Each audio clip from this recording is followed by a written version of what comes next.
Има ли на светот нешто повредно од добро здравје?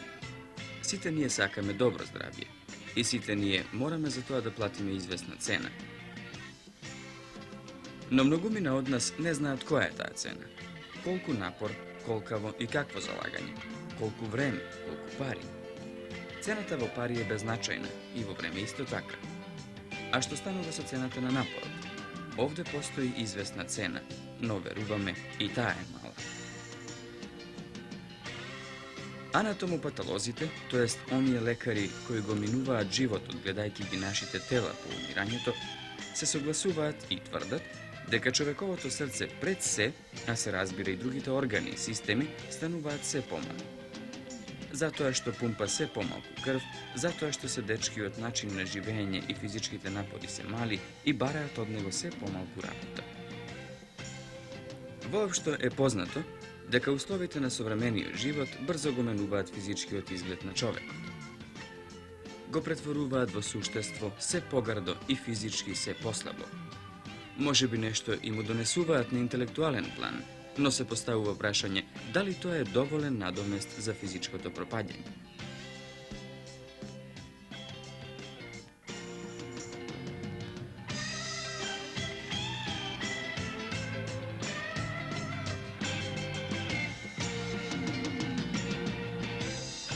Као студенти, нарочито младинците кои завршуваат гимназијата, повеќето може да се видат дека се и деформисани. Деформацијата е во тоа што се позгрбавени, пуштиле стомаси, не водат рачун на својот изглед, а да би продолжат да продолжат да спортуваат, секако би можеле да си останат онакви како што биле во гимназија како младинци. Но нашата младина, по моје мислење, дека не има такви навиките, не им са како што са во другите републики. Јас знам дека, као ученичка во Словенија сум студирала, навиките на младината словенска е сосема друга, така да сабота, недела, тие не са во град, него са по планини, одат, спортуваат, планинарат, се движат. Друго, нашата младина, мислам, поготово кај нас, е таја што се поиќе моторизирани со аута, дека е се во автомобилите, дека се во моторите и така, и во други работи проведуваат, додека не спортуваат како што би требало да се спортува.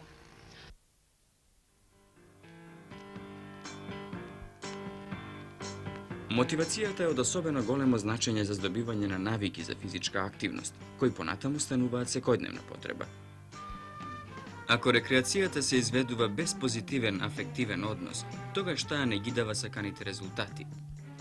Ова најчесто се случува при неадекватно изведување на гимнастичките вежби, што за жал неретко се случува во училиштата. Кога пак афективниот однос во рекреативниот спорт е позитивен, тогаш тој се изведува посредно, поживо, подобро и низ подолг период на време, а што е најважно, без особен замор. Мускулниот тонус е силно инфлуиран со психичката состојба и ефектот. Во прилог на ова гледање можеме да ги наведеме безбројните примери на некои религиозни игри кај африканското население, кои без одмор и храна се изведуваат со денови.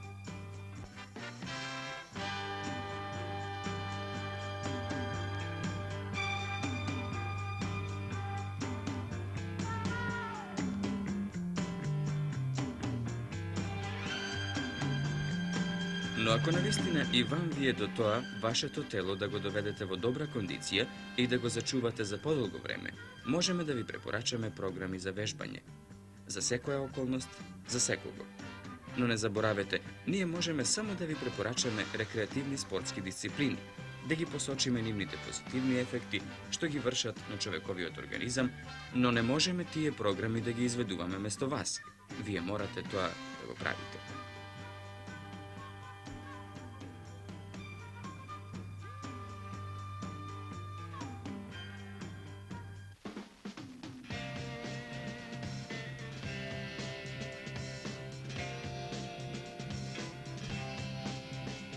Да се планинари значи да се откриваат тајните што ги носи во себе планината, природните појави, да се запознаваат нови краишта, реки, долини, шуми, језера. Убавините на планината облагородуваат, не учат да уживаме во убавото, да го сакаме, негуваме, развиваме и естетски да се воспитуваме. Без сомневање, планинарењето е еден од најздравите видови на телесна активност, каде што преку одење, пеш, преку совладување на угорнини, се овозможува целосно користење на природните фактори, сонцето, чистиот воздух и планинската вода за освежување, окрепување и за засилување на организмот на нашите работни луѓе, а особено на младите. Ако поставиме по конкретно прашање, каква директна корист има телото од планинарењето, одговорот ќе биде дека тоа го активира целиот организам, го развива апаратот за движење, ги зацврстува мускулите, коските и зглобовите, ги прави поеластични лигаментите, ги поттикнува кон работа, а со тоа ги развива внатрешните органи, особено срцето и белите дробови, го освежува нервниот систем, ги развива психофизичките способности, посебно издржливоста, снаодливоста, силата. Секој излегување на чист воздух го челичи телото, создавајќи отпор на организмот кон разноразни заболувања. Планинарењето има посебни вредности во создавање пријатен одмор и разонода, телесни и духовни квалитети, создавајќи чувство за слобода, широчина и животна радост. Планинарењето, со својот широк диапазон на достапност кај луѓето, особено со тоа што не е наменето само за тесен круг одбрани или надарени што сакаат да постигнуваат исклучиво спортски резултати, представува телесна активност на која треба да и се обрне поголемо внимание. А еве и зошто. Достапно е за сите возрасти и полови. Дозирањето на телесната активност може наефикасно да се спроведе. Не бара некои посебни подготовки и што е најважно, нашата република е богата со терени најпогодни за планинарење. Нашите природни услови ни се чини дека се доволна причина за да се планинари.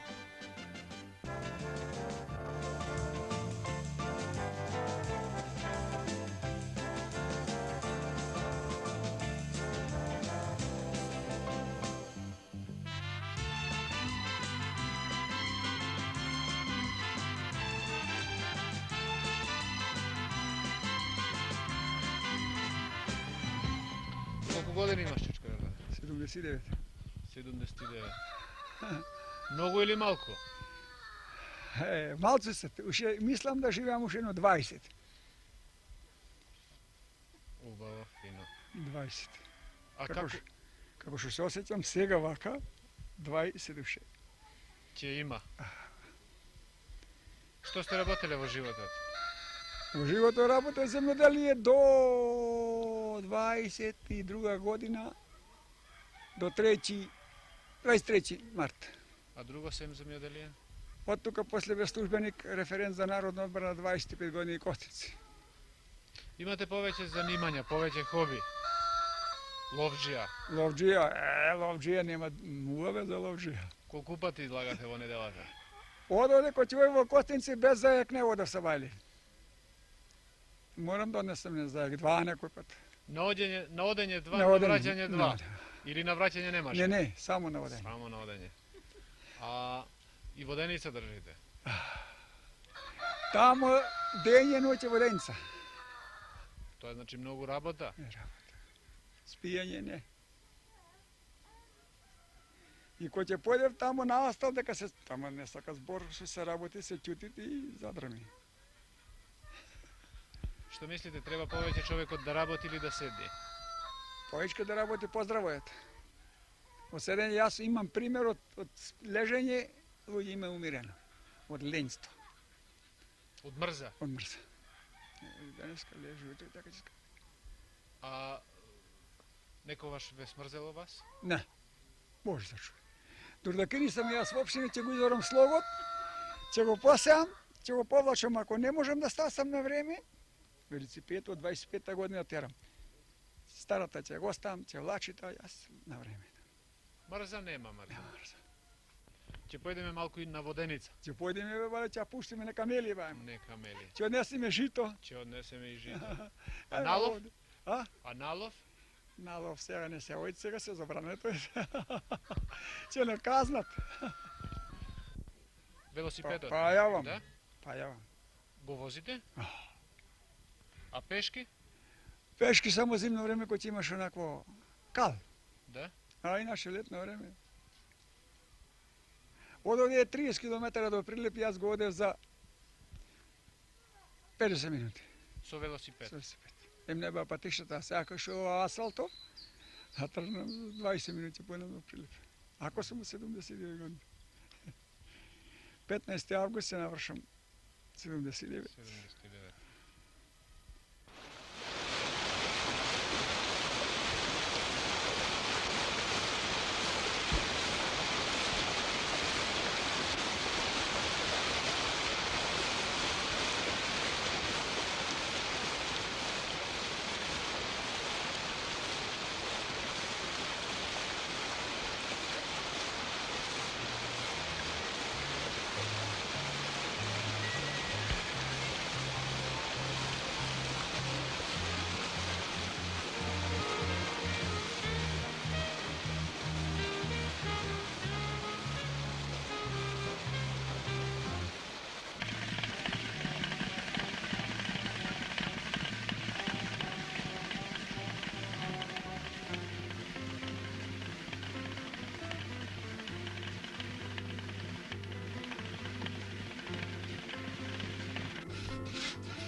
Лекот се вика велосипед. Се повеќе и повеќе човекот го прифаќа велосипедот или како лек или како протест, најпрвин како лек. Неодамна во Холандија е завршен циклус на сериозни и долги испитувања на тема должината на животот. Научниците констатираа дека луѓето што го користат велосипедот се најдолговечните. Имено, испитувањата покажаа дека луѓе од исти професии и со приближно исти дневни потреби, но со различен начин на преместување, го немаат истиот просек на живење. Сите тие оделе на работа, на пазар, на прошетка, но при тоа едните го користеле велосипедот, другите автомобилот, а третите собствените нозе. Резултатите покажале дека велосипедистите живеат за 5,5 години подолго одошто автомобилистите. Сем тоа, медицинските стручњаци тврдат дека велосипедот е идеално средство за рекреација. Оној кој место педалот за газ ќе го притисне педалот на велосипедот, не би требало да страхува дека ќе му трпне левата рака, или дека ќе чувствува остра болка во градите, дека ќе го облие студена пот, дека е најкратко речено кандидат за инфаркт.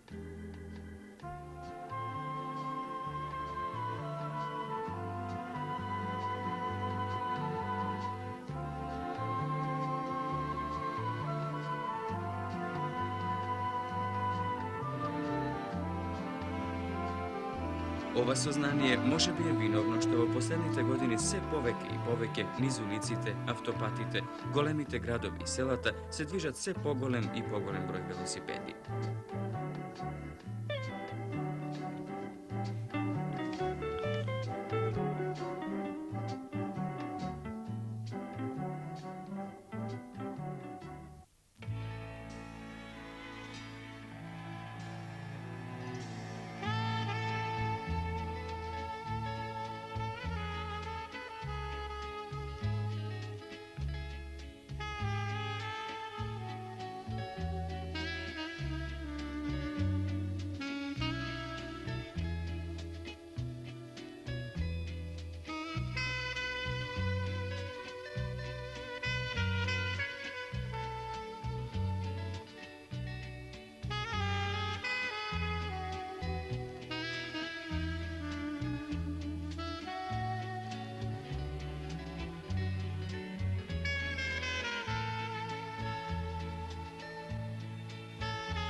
Нема дол, нема рид, нема планина да не сум ја прошетал и па јаготки што сум носел од планина, леле мајко.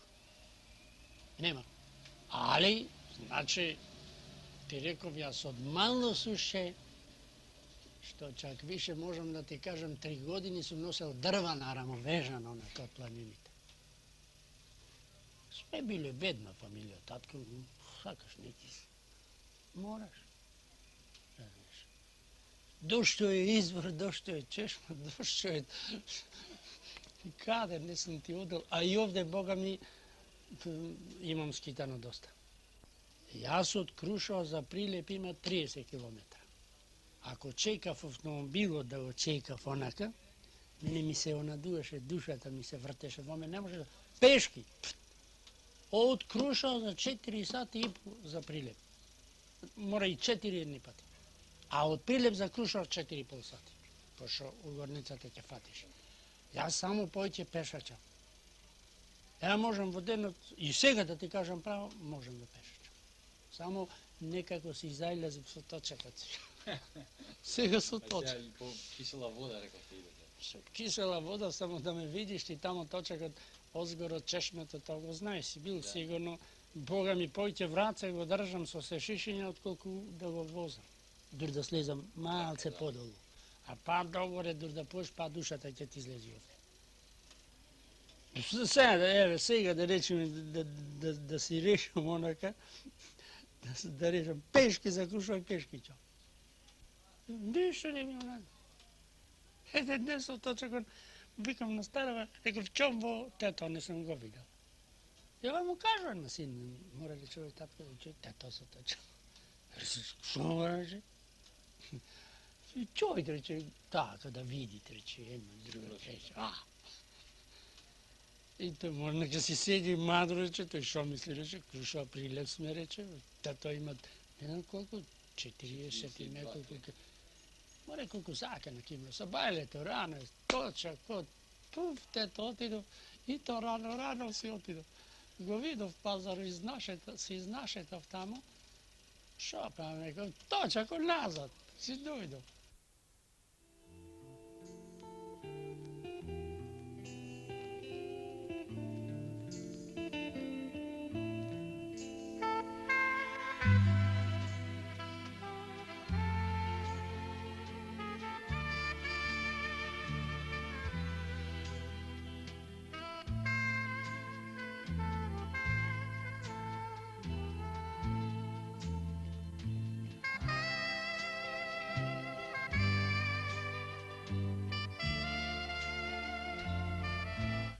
Длабоко во човековата природа стои потребата да се движи. Движењето е, како би рекле, еден од елементарните суштини на нашата биолошка и психолошка екзистенција. Тоа е всушност дел од диалектиката на живеењето. И ние денеска, во современиот свет, се движиме, може би многу повеќе отколку што се движеле луѓето пред 100 години. Меѓутоа, како? Во денешно време ние до максимум ги користиме сите можни технички средства, почнувајќи од автомобилот, завршувајќи со аеропланот. И конечно, оди на заден план нашето физичко движење. Си поставуваме прашање како да се научиме, како да создадеме во себе потреба од едно поактивно физичко движење. Многу се зборува дека движењето му помага на здравјето, дека движењето го зацврстува срцето, крвните жили, нервниот систем и така натаму. Меѓутоа, на сето ова многу често забораваме. Од друга страна, постојат мотиви кои што се може би посилни од споменатите и кои што на вистина не мотивираат да се движиме. Тоа се естетските принципи што постојат во денешно време. На сите нас ни се многу добро познати критериумите за убавината. Ние знаеме дека тие се можне изедначени, како кај нас на Балканот, така и во Париз, Лондон, Њујорк и така натаму. Навистина, овие естетски мотиви во денешно време на некој начин преовладуваат. Меѓутоа, мислам дека тие како суштински секако не се примарни. Ако го компарираме нашето здравје со вредностите на нашиот физички изглед, секако ќе констатираме дека здравјето доаѓа на прв поглед. Но како и да е, ако еден човек се движи заради својата убавина, тој му помага и на своето здравје. Мислам дека тука некоја пропаганда со зборови многу не помага, ако човек на вистина не навлезе во сите пори на овој наш екзистенцијален проблем. Ние во емисијата чувме за многу елементи од нашите мотивации во овој поглед, а сега уште еднаш да нагласиме дека здравствениот аспект на движењето секако останува вистински пример.